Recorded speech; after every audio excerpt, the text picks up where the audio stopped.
Hello, bienvenue dans cette nouvelle interview ergo. Aujourd'hui on accueille Victorine. Elle va nous parler de son travail d'ergothérapeute au sein d'un foyer d'accueil médicalisé ainsi que dans un foyer de vie. Donc ces institutions accueillent des personnes présentant une déficience visuelle avec des troubles associés. C'est parti pour la vidéo. Donc Victorine, je vais te laisser te présenter. Depuis combien de temps tu es ergothérapeute? Où est-ce que tu travailles? Est-ce que tu peux un peu nous expliquer ce que sont les foyers de vie et les foyers d'accueil? Et est-ce que tu peux nous expliquer un peu comment est composée ton équipe? Enfin voilà, fais-nous une petite présentation. Bonjour Claire, moi c'est Victorine, j'ai 24 ans, je suis diplômée depuis 2019, j'ai été diplômée à l'école de Lille, dans le nord de la France. J'exerce toujours dans le nord de la France depuis du coup maintenant 2 ans. Je travaille au sein de deux structures qui appartiennent à la même association et qui travaillent en interdépendance, qui sont toutes les deux des lieux de vie. Il s'agit d'un foyer d'accueil médicalisé qu'on appelle aussi FAM. Et donc je travaille aux FAM mais aussi au foyer de vie. Les deux structures accueillent des personnes déficientes visuelles avec troubles associés. Donc ça peut être des troubles d'ordre... on a surtout des personnes qui présentent une déficience intellectuelle, mais ça peut être des troubles moteurs associés à la déficience visuelle, des troubles type autistique, des troubles psy. Voilà, c'est très varié, c'est un panel très varié, mais ce sont des personnes qui sont en situation de pluri-handicap ou de polyhandicap léger. Pluri-handicap parce que tout simplement les personnes vont cumuler plusieurs déficiences qui vont venir impacter leur vie quotidienne et leur santé pour certains.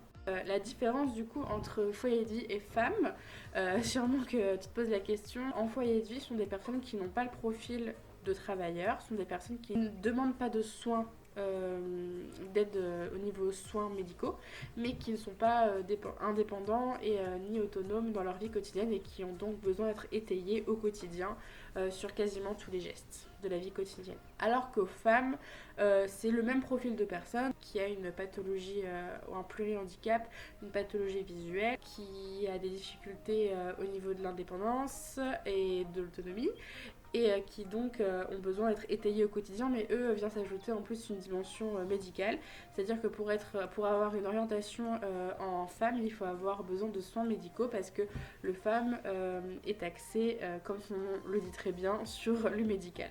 Voilà, donc ça peut être des troubles, ça peut être des pathologies médicales comme le diabète, des maladies cardiovasculaires, neurologiques, voilà.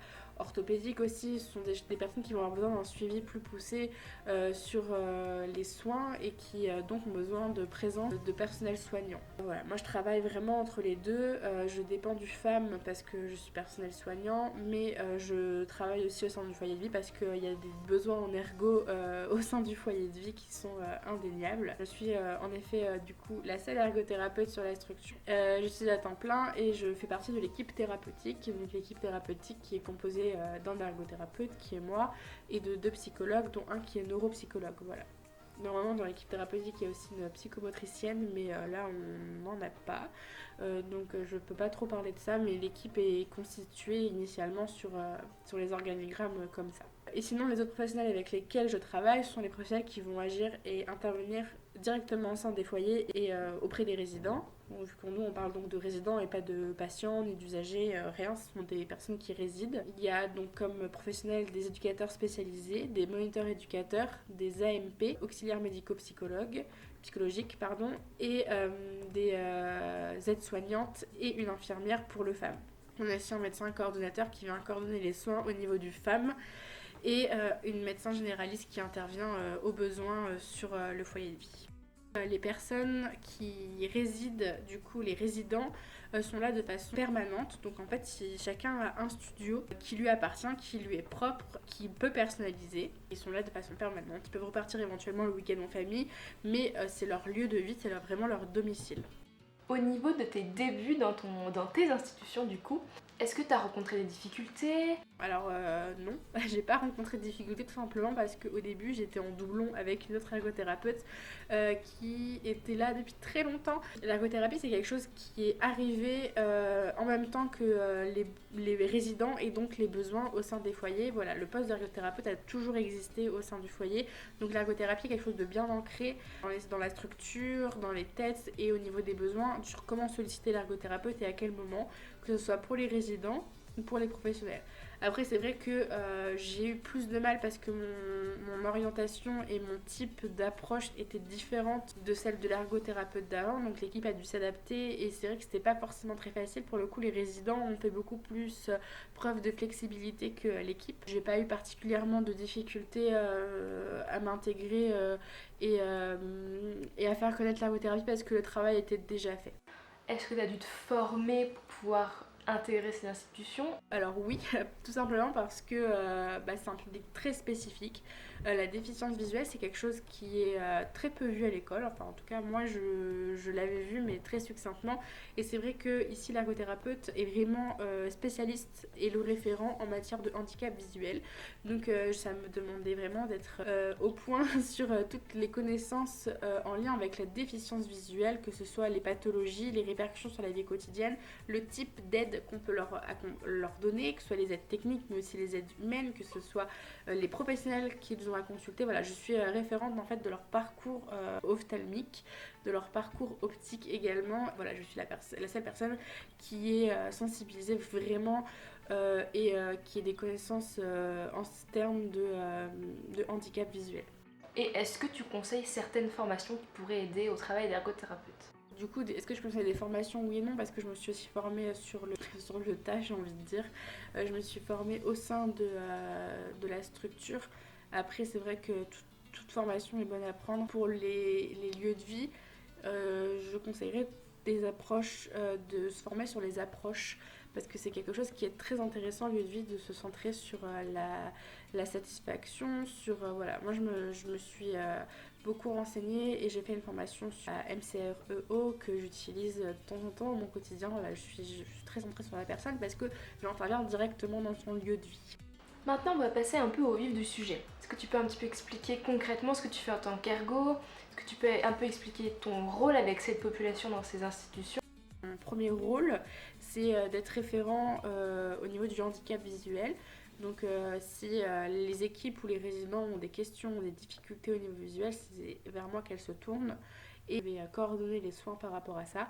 Les soins, et je fais également de la rééducation, de la stimulation visuelle, de la rééducation visuelle autour d'activités plus signifiantes pour les personnes. Voilà. Après, mon rôle aussi dans ce type de... Donc là, le rôle propre du femme en dehors de la déficience visuelle, c'est les aider à améliorer leur autonomie principalement et aussi d'évaluer tout ce qui est situation de dépendance pour ensuite intervenir et les réduire. Et, à la fois en individuel, à la fois en groupe et à la fois aussi en pluridisciplinarité. Donc je fais des groupes. Déjà on va commencer par les groupes. Je pense que c'est parce que c'est le vif du sujet, puis ma semaine commence par les groupes. Donc je fais deux groupes, j'anime deux groupes, un qui est axé vers l'autonomie, donc le but c'est de l'amélioration de l'autonomie dans la vie quotidienne, que ce soit au foyer mais aussi lors des retours à domicile avec les parents. Voilà, ce sont plutôt relativement des jeunes adultes. Le but c'est donc de les aider à prendre conscience de leurs difficultés et des freins qu'ils ont et qui les empêchent d'être autonomes alors qu'ils pourraient gagner en autonomie sur certains points. Voilà, ce groupe je le fais en pluridisciplinarité avec ma collègue psychologue qui vient étayer le côté prise de conscience et aussi le côté voilà, se rendre acteur, l'autonomie, qu'est-ce que c'est. Voilà, on travaille beaucoup par la parole, par la mise en situation, le jeu de rôle au sein de ce groupe parce que les personnes donc, sont déficientes visuelles, donc ne vont pas vraiment avoir de support visuel, mais parce qu'ils sont déficients intellectuels surtout et que la mise en situation, c'est par le jeu de rôle, c'est vraiment ce qui va leur permettre de prendre conscience de ce qu'il se passe. Par exemple, ça peut être tout un travail autour des rituels qui sont mis en place, voilà, et qui viennent engendrer des TOC ou des choses qui viennent générer de l'anxiété chez les personnes et ainsi altérer leur qualité de vie sans que la personne ne puisse savoir pourquoi. Ce groupe est vraiment, je le fais donc en complémentarité avec la psychologue parce qu'il y a tout un versant quand on intervient sur l'autonomie qui est hyper important à prendre en compte, c'est le versant de la gestion des émotions qu'on ne voit pas assez en école d'ergo je trouve, mais qui est très très intéressant. Enfin, voilà, parce que les personnes, surtout quand elles sont déficientes intellectuelles, c'est très important de verbaliser et de les les aider à verbaliser leurs émotions parce que elles seules n'y arrivent pas forcément. Pour ce groupe, moi je me base aussi beaucoup sur la théorie du flow, de l'expérience optimale et j'agis par défis. Donc ils ont des défis qu'ils se donnent eux-mêmes ou alors que moi je leur donne suite à des problèmes qu'on a ensemble décortiqués et qui du coup me semblent pertinents. Donc ce sont des actions à faire dans le cours de la semaine au sein des foyers ou à domicile ou ou au sein du groupe, même si je sais que la personne ne va pas réussir à retenir l'information jusqu'à la fin du groupe pour la projeter dans la semaine. Ensuite, je fais un groupe autour des habiletés sociales qui s'appelle le groupe communication, avec des personnes qui sont plus en difficulté au niveau de tout ce qui est technique de communication de base. Par exemple, frapper à la porte pour entrer, dire bonjour quand on croise quelqu'un. Vraiment, ce sont les habiletés vraiment initiales, vraiment de base. Et ce groupe, pareil, je le fais toujours en duo avec la psychologue parce que c'est hyper important aussi de toujours la gestion des émotions. Et parce que c'est aussi dans ses compétences et que du coup on n'est jamais trop de deux, d'avoir deux regards et ça nous permet de vraiment avoir un regard sur toutes les personnes parce que ce sont des personnes que je suis aussi en individuel mais qu'elle aussi peut suivre en individuel et ainsi on arrive à faire remonter plus facilement les problèmes qu'il y a eu ou les réussites qu'il y a eu durant la semaine pour retravailler dessus. Voilà. Et on agit aussi beaucoup par le jeu, donc dans ce groupe on fait beaucoup de jeux verbaux parce que là pour le coup il y a beaucoup de personnes qui sont non-voyantes, donc on travaille aussi tout ce qui est sensoriel, échanger des informations sensorielles, décrire ce qu'on ressent, décrire ce qu'on touche, décrire nos sensations, décrire notre posture, sur comment on peut aussi décrire une émotion. Qu'est-ce que c'est une émotion quand on ne voit pas parce que ça c'est ok une émotion tu souris donc t'es content mais la personne qui ne voit pas elle peut pas forcément voir qu'on sourit et du coup il y a d'autres techniques qui vont venir s'ajouter à ça pour que les personnes puissent interpréter aussi les émotions des autres, prendre conscience de l'autre. Voilà, on est sur des objectifs très très basiques dans ce groupe parce que la déficience intellectuelle vient vraiment altérer les capacités de communication et de participation sociale de ces personnes. Ensuite, j'ai des suivis en individuel où là c'est vraiment pour le coup très variable. J'ai des suivis, j'ai aussi des demandes ponctuelles. J'ai pas forcément beaucoup de gestion de matériel pour une ergothérapeute, ça peut être un peu surprenant, mais j'ai pas beaucoup de gestion de matériel tout simplement parce qu'il n'y a pas beaucoup besoin de matériel à part le matériel spécifique à la base vision, mais encore les demandes sont très ponctuelles parce que les personnes sont équipées, une fois qu'elles sont équipées, elles sont équipées, voilà. Donc moi je fais des suivis dans le but de toujours dans la continuité du groupe d'autonomie, de les aider à gagner en autonomie, à réfléchir sur ce qu'ils font. J'utilise une approche qu'on dit top-down, j'aime beaucoup utiliser l'approche co-op également, donc je leur demande de choisir et de planifier, donc je le fais avec eux, de choisir un objectif au sein du trimestre par exemple. Moi mon objectif c'est aujourd'hui je décide que ce trimestre je veux réussir parce que je sais que j'en suis capable mais je sais pas comment faire, donc j'ai besoin de l'aide d'un ergothérapeute, mais je veux réussir à laver mon studio toute seule par exemple, et je m'occupe aussi de tout ce qui est aménagement de studio parce que les personnes ont donc leur logement propre. C'est un studio qui a une chambre et une salle de bain, donc je m'occupe de vérifier que les salles de bain sont accessibles, que la chambre est accessible à leur pathologie visuelle.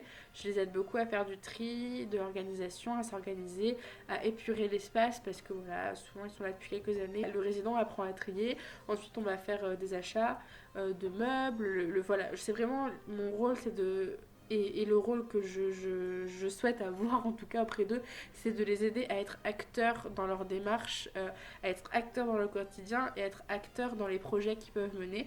Alors peut-être que c'est pas un projet qu'ils avaient d'aménager leur studio, mais moi j'ai remarqué un besoin, je leur en ai fait part et j'ai pu donc travailler avec eux tout ce qui est autodétermination et donc les aider à gagner en autonomie et à les aider à réfléchir eux-mêmes sur leur vie, sur ce qu'ils veulent.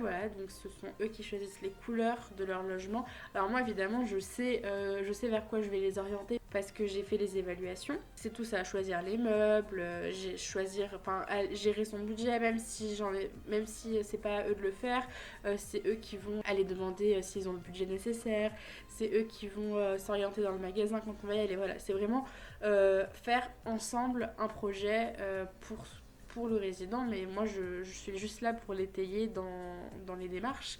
Mais au final, si je pouvais ne pas être là, enfin voilà, c'est le résident euh, apprend de ça. Et j'ai aussi du coup un rôle d'évaluateur. Moi j'évalue surtout au niveau de tout ce qui est donc très ergo, hein, bilan fonctionnel, bilan d'autonomie, bilan de la participation occupationnelle. J'évalue énormément la participation occupationnelle, la performance et le rendement, et surtout la satisfaction dans la participation occupationnelle, parce que c'est hyper important de savoir comment la personne elle se perçoit et comment ça la satisfait en fait ou pas d'être dépendant, de pas être dépendant, enfin voilà. J'évalue aussi tout ce qui est de l'ordre de la vision fonctionnelle, et ensuite j'oriente, voilà, je coordonne donc le parcours de soins, ophtalmologiste, soins optiques, essai des techniques en lien avec la vision et orthoptiste. Est-ce que tu peux un peu me décrire une séance type qui pourrait se dérouler avec toi? J'ai envie de te dire, c'est assez varié. Je fais aussi du coup en individuel tout ce qui est communication alternative pour les adultes qui sont non-verbaux. Et du coup on utilise des logiciels par pictogramme, donc j'ai fait leur évaluation aussi. Là je travaille aussi avec l'orthophoniste. Alors orthophoniste et orthoptiste sont des intervenants extérieurs à la structure qui viennent en vacation dans la structure, donc je travaille avec eux mais sans qu'ils fassent partie de l'équipe en fait. Et du coup je fais donc de la communication alternative augmentative. Une séance typiquement pour à peu près tous, ce sont des séances entre 45 minutes et 1 heure. Et je le fais en plusieurs, voilà, je séquence ma séance, donc il y a 5-10 minutes où on échange sur ce qui s'est passé depuis la dernière fois, sur qu'est-ce qu'on est en train de faire, sur comment la personne se sent. Je prends vraiment le temps de l'observer sur les petits comportements qu'elle va pouvoir avoir, les mimiques. Si je sais pas, je sais qu'à tel résident, quand il est anxieux, il va plus se ronger les ongles, il va se mordre, il va avoir des plaques, enfin voilà. Je l'analyse sur le plan physique, on prend du temps pour échanger. Souvent voilà, on peut rigoler, on peut aussi dire quelle émotion on ressent. Moi je prends aussi le temps pour dire quelle émotion je ressens, parce que c'est hyper important pour la personne pour le résident qui est en face de moi, qu'il se rende compte que moi aussi j'ai des émotions. Ensuite, souvent on fait une activité plutôt manuelle qui est signifiante pour lui, qui fait travailler un peu toutes les habiletés nécessaires pour répondre à son objectif. Donc je fais une activité manuelle qui a été choisie par le résident, pareil, donc je l'aide à séquencer. Souvent il a des missions dans la semaine pour pouvoir continuer cette activité manuelle. Par exemple, bizarrement, j'ai mis le matériel un petit peu à droite à gauche dans le foyer, donc il faut le récupérer en demandant différents professionnels ou même dans les studios des autres, donc en demandant, en frappant à la porte, en demandant est-ce que tu aurais pas ça, voilà, j'éparpille un peu le matériel nécessaire à la réalisation pour que la personne puisse aller la chercher. Et donc par exemple si je me suis rendu compte que tel résident avait du mal à frapper à la porte avant d'entrer dans un studio, je vais travailler ça. Moi je suis toujours dans les parages, j'ai prévenu l'équipe pour qu'ils aient aussi un regard, donc moi je sais comment ça s'est passé. Et ensuite donc on fait l'activité manuelle, voilà, c'est très variable à chacun, je pourrais pas te dire vraiment ce qu'on fait. Voilà, c'est signifiant pour la personne, peut-être que la personne à un moment elle a un besoin, elle me dit tiens, c'est bientôt l'anniversaire de mon père, j'aimerais bien lui faire une carte, est-ce que tu crois que c'est possible, voilà, ou des choses comme ça. Et ensuite on fait un temps de jeu, voilà, ça dépend des personnes. Il y a des personnes avec qui je ne fais pas de temps de jeu, ou alors je fais activité manuelle ou temps de jeu, enfin voilà. Et donc ensuite pendant ce temps de jeu, pareil, on fait un jeu, on travaille les habiletés sociales, la communication. Des fois j'ai 2 résidents en même temps et on fait que du jeu. Et ensuite je refais toujours un point sur les objectifs personnels de la personne qui sont affichés dans mon bureau pour tous. On regarde si ça a avancé, si ça n'a pas avancé, pourquoi ça a avancé, qu'est-ce qu'il a fait pour essayer, s'il n'a pas du tout essayé, s'il avait oublié, si voilà. On fait tout ça en fait, voilà. Donc ça c'est une séance avec moi, puis après toujours refaire un point sur la séance, sur comment la personne se sent après la séance, si elle se sent bien, voilà, comment elle sent sa journée, voilà. Je fais très attention aux émotions des résidents, parce que je sais que eux ont du mal à mettre des mots dessus, donc je les aide à ça. Et c'est hyper nécessaire de savoir comment la personne repart. De toute façon moi je vois comment elle repart, mais c'est important que la personne reparte avec le mot de ce qu'elle ressent parce qu'elle a une émotion en repartant et peut-être qu'elle l'a pas décryptée et que du coup c'est quelque chose qui va générer de l'angoisse, qui va générer de la frustration, de la colère et ça peut avoir des répercussions dans la vie quotidienne après quand ils sont avec les éducateurs. Voilà, moi il faut savoir que je les vois en moyenne 1 à 2 fois par semaine, donc 45 minutes, 1 heure, ça dépend. Plus ceux qui sont en groupe que je vois aussi du coup en groupe. Je suis pas tout le monde, il y en a que je suis depuis 2 ans, mais globalement ça tourne en fonction des besoins, en fonction des objectifs et surtout en fonction de la déficience visuelle, voilà. Au niveau de tes institutions, est-ce qu'il y a des spécificités dont tu voudrais parler, dont tu voudrais expliquer un petit peu pour clarifier la situation? Je pense que cette question reprend un peu celle d'avant. Donc moi c'est vraiment des personnes qui sont déficientes visuelles et qui ont un trouble associé. Donc c'est-à-dire que par exemple un déficient visuel qui aurait besoin d'une aide technique, on va lui apprendre à l'utiliser avec des techniques spécifiques à la déficience visuelle. Mais en fait, comme ici chez nous, ils ont une déficience intellectuelle associée, souvent les apprentissages sont atteints, la mémoire de travail est atteinte, du coup, il va falloir trouver des biais, des adaptations, des compensations et des façons de travailler différentes pour que la personne puisse enregistrer. Alors peut-être que du coup, elle va apprendre la technique exacte pour laver la table, pour s'habiller, enfin je ne sais pas, voilà, elle va peut-être pas apprendre la technique exacte, mais on va s'en approcher et on va surtout faire en sorte que la personne elle puisse l'apprendre au sein de la séance. Enfin moi je vais faire en sorte qu'elle puisse l'apprendre au sein de la séance, mais surtout qu'elle puisse faire le transfert facilement dans sa vie quotidienne. Je n'ai pas d'objectif avec les résidents, hormis des objectifs matériels, où je dois faire des argumentaires MTPH, voilà, après les essais, mais je n'ai pas d'objectif à court terme. J'ai que des objectifs à moyen ou à long terme parce que je sais que ça va prendre du temps, parce qu'il y a ce plurihandicap et qu'on ne peut pas négliger ni l'un ni l'autre en fait, parce que même dans la déficience intellectuelle, voilà, il y a des adultes qui n'ont pas accès au langage, mais on pourrait se dire qu'on va leur mettre en place des pictogrammes, mais en fait leur vision fait qu'on ne peut pas parce qu'ils n'ont pas une assez bonne coordination avec le manuel par exemple pour pointer les pictogrammes. Enfin voilà, c'est tout ce genre de choses qui est à prendre en compte et donc c'est beaucoup d'évaluation mais aussi beaucoup de travail après, voilà, de séances individuelles. Enfin je sais qu'avec les résidents il faut prendre du temps et je sais que des fois ça peut être un peu frustrant parce que par exemple là ça fait 1 an et demi que je suis un résident. Quand je fais le point, je fais à peu près une évaluation tous les 6 mois pour voir où j'en suis par rapport aux objectifs et c'est vrai que ça n'a pas beaucoup avancé mais ça a avancé et en fait il suffit de pas grand chose, peut-être que dans 6 mois ça aura de nouveau bien avancé et, voilà.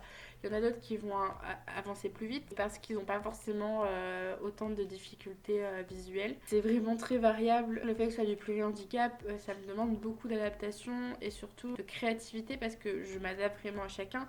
Mais surtout, il n'y a pas de solution. Il n'y a pas de solution existante au problème et donc là c'est tout l'intérêt d'un ergothérapeute, c'est-à-dire que je vais me creuser la tête pour créer l'objet qui va l'aider à apprendre, pour créer le jeu, enfin voilà, je vais vraiment faire en sorte de prendre en compte la personne dans toute sa globalité. C'est hyper riche, du coup moi je trouve ça hyper riche. Au vu de tes expériences, est-ce que tu aurais quelque chose à partager avec des futurs ergots qui voudraient travailler avec cette population ou plus précisément dans ce type d'institution? Est-ce que tu aurais des conseils? Est-ce que tu saurais un petit peu les guider? Je dirais faut foncer, hein. Surtout la communication avec l'équipe qui est hyper importante. Hyper important de communiquer avec l'équipe tout simplement parce que aux femmes et en foyer de vie, les personnes sont là de façon permanente, donc elles sont là de minuit à minuit, toute la journée, toute la nuit, et si on ne communique pas, moi je suis là du coup de 8h à 15h30, donc si je communique pas sur ce que je fais, sur ce que je leur présente, sur ce que je suis en train de leur apprendre, sur comment s'est senti tel résident, si je transmets pas les informations que je connais sur la déficience visuelle, si je transmets pas la connaissance que j'ai de la personne, voilà, il y a des moments où si je communique pas avec l'équipe et si l'équipe ne communique pas avec moi, il y a une rupture et ça génère un peu des conflits d'intérêts ou des conflits qui sont pas en faveur du résident mais du coup qui viennent perturber un peu les apprentissages et des fois c'est très fragile. Il suffit, la déficience intellectuelle surtout fait que il suffit qu'on dise à la personne bleu pour que la personne dise bleu. Si quelqu'un vient lui dire rouge juste après, la personne ça peut générer aussi des angoisses chez la personne, donc c'est important que on soit au clair. C'est aussi pour ça qu'on a des réunions très souvent, mais je pense que voilà, il faut être prêt à travailler en équipe, que ce soit en équipe thérapeutique, mais aussi en équipe pluridisciplinaire, donc avec tout ce qui est du versant éducatif qui est très important dans cette structure, et aussi d'être très autonome parce que on va pas se mentir, en foyer, en femme ou en foyer de vie, il y a rarement plusieurs ergothérapeutes. Souvent les foyers sont des petites structures et il faut être très autonome. Voilà. Il faut aussi beaucoup lire, se renseigner. Il y a plein de choses dans la littérature qui va nous aider à être actuel, à proposer des nouvelles choses. Et c'est vrai que pour éviter le phénomène de lassitude un peu dans le foyer, il y a peu de changements dans les résidents, donc il faut être très innovant dans ce qu'on leur propose, déjà pour qu'ils adhèrent, et ensuite pour pour pas se lasser, et aussi parce que l'ergothérapie, faut pas se mentir, ça avance énormément. Et si aujourd'hui on prend pas le versant occupation, surtout en lieu de vie où on a le temps de le faire, je dirais que c'est presque obligatoire d'appliquer les sciences de l'occupation en lieu de vie, parce que c'est hyper signifiant en fait. C'est juste hyper signifiant. Du coup, voilà, ce seraient mes conseils. Être autonome, communiquer et s'axer sur la personne et ses occupations au sens des sciences de l'occupation, évidemment. Merci beaucoup Claire pour cette proposition d'interview. C'était très intéressant et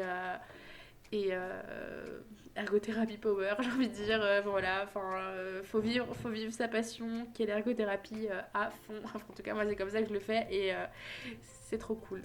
Voilà. Encore une fois, un tout grand merci Victorine, j'ai pu encore découvrir de nouvelles institutions et un petit peu plus connaître le rôle de l'ergothérapeute. J'espère que ça vous a plu, n'hésitez pas à mettre un petit like et à partager pour que cette vidéo soit vue par les ergothérapeutes, par les étudiants ergothérapeutes, par tous nos collègues, parce que c'est hyper important qu'on comprenne notre rôle. Je vous souhaite une bonne journée, une bonne soirée et puis à la prochaine. Salut!